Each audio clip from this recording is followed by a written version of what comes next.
Hai hai hai, kita bertemu lagi. Pada kesempatan kali ini, kita akan membahas tentang sumber energi. Ketika kamu mendengar kata energi, apa sih yang ada di pikiran kamu?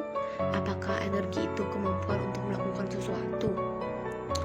Betul kok, di dalam fisika, energi juga berarti sama, yakni kemampuan untuk melakukan suatu kerja atau usaha. Tahukah kamu, aktivitas sehari-hari seperti bersepeda, belajar, bahkan makan itu termasuk dalam energi kinetik. Jadi, energi kinetik itu ada macam-macam bentuknya. Kira-kira kamu masih ingat nggak apa bunyi hukum kekekalan energi? Yap, betul sekali. Energi tidak dapat diciptakan atau dimusnahkan, melainkan dapat kita ubah dari suatu bentuk ke bentuk lainnya yang kita sesuaikan dengan kebutuhan kita.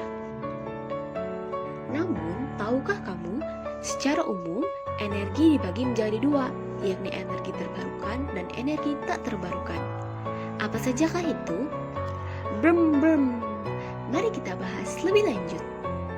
Energi terbarukan adalah energi yang dapat diperbaharui kembali. Energi ini juga sering disebut dengan energi alternatif, seperti misalnya energi gelombang laut, matahari, angin, dan masih banyak lagi. Sumber energi terbarukan diperoleh dari alam dan mengalirkan kembali energi secara langsung kembali ke lingkungan. Sebuah contoh nyata adalah sumber energi matahari di mana terdapat siklus selama 24 jam. Sumber energi yang seperti ini disebut dengan green energy. Sebaliknya nih, energi tak terbarukan adalah energi yang tidak dapat diperbaharui kembali. Contoh energi tidak terbarukan adalah sumber energi yang berasal dari bahan-bahan bakar dan juga nuklir. Sumber energi tak terbarukan diperoleh dari sumber energi tetap yang makin berkurang dengan adanya interaksi manusia. Sebagai contoh adalah bahan bakar nuklir dan bahan bakar fosil seperti batu bara, minyak, dan gas alam.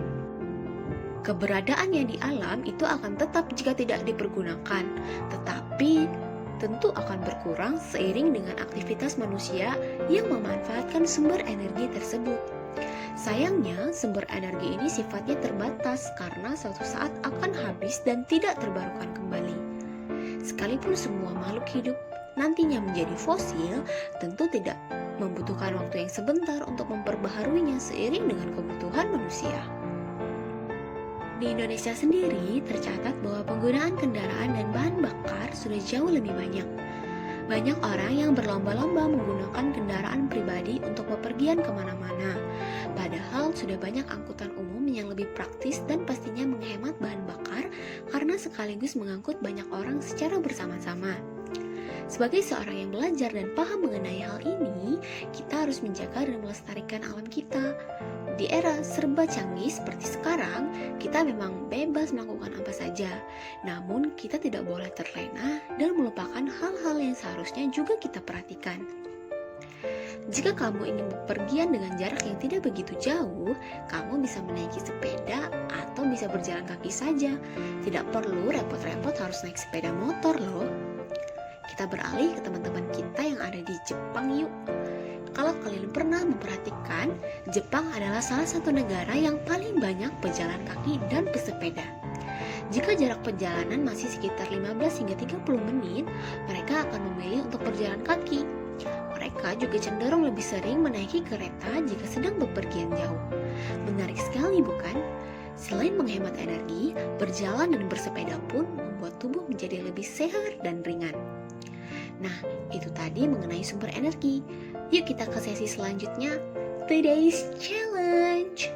Nah, tentukan salah satu pembangkit listrik yang ada di Indonesia. Kemudian tulislah perubahan energi apa saja yang terjadi pada pembangkit listrik tersebut. Sekian pembahasan kita hari ini. Sampai ketemu di video selanjutnya. Bye-bye.